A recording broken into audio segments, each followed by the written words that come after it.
All right, diving in. True crime time, folks. We're going deep with true crime news, pulling some headlines, getting into the nitty-gritty. But gotta be honest, sometimes this stuff gets to me. It's intense. What about you? Yeah, no, I get it. Heavy stuff for sure. But, I think there's a lot to learn here, right? Like why people do the things they do, how the justice system actually plays out. It's a window into like human nature, the good, the bad, the whole deal. Okay, so let's open that window. Looking at these headlines, anything jump out at you?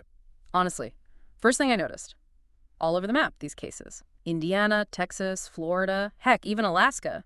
Crime's everywhere, huh? It's not like a big city thing or a small town thing. It makes you think, are there regional patterns? Huh. I never thought about it that way. But you know what else is a pattern here? It's kind of disturbing. All this violence within families. This Texas mom leaving her toddler hanging from a window to go on a date. Another one, Indiana, checking her baby into a pack and play because the crying was bugging her. And then there's that Maryland case, stepson shot over chores. Seriously. That whole home is a safe space idea kind of goes out the window, doesn't it? You got to wonder what's going on behind closed doors. Extreme stress, mental health stuff they're not dealing with. Maybe even society pushing families too hard. Yeah, that's sad. And then you get a case like this Virginia thing. A couple stabbing a guy, disemboweling him, all because of a messed up pizza order. Seriously. That much rage over, pizza. I know, right? Makes you wonder, right? Was it just a total snap? Some kind of intermittent explosive thing? But there's always more to the story, right? Maybe mental health stuff going on, drugs involved, who knows? That's the detective work, figuring out the why behind something so awful. Every case, it's like a puzzle. And some pieces, man, they just don't fit easy. Switching gears a bit, this cold case from California really got to me. This guy, they think he did a rape and murder 45 years ago. And he passed a polygraph back then. Cold cases, man. It's like time travel for detectives. Evidence. Just sitting there waiting. I bet they got him with new tech, probably DNA. Makes you think, right? How many other cases are out there just needing that one little clue?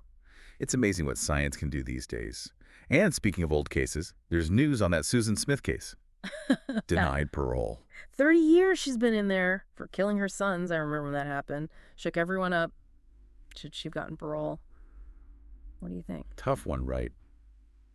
Public's got strong feelings, emotions are high, but got to look at the whole picture. Legal stuff, what prison's even for, punishment, rehab, something else. Susan Smith, it's forces us to ask those hard questions. For sure. Hey, before we wrap, True Crime News mentioned a couple of their own podcast cases. One about a murdered rapper, his fiance may be involved in the robbery, and another, this nursing student, she was killed fighting back against her attacker.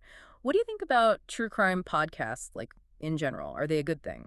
I think they can be good. They can get deep into cases, show you different sides, maybe even help crack them sometimes. But gotta be careful, Big responsibility. Gotta be ethical, no sensationalizing, and always respect for the victims, their families, the whole deal. Couldn't agree more.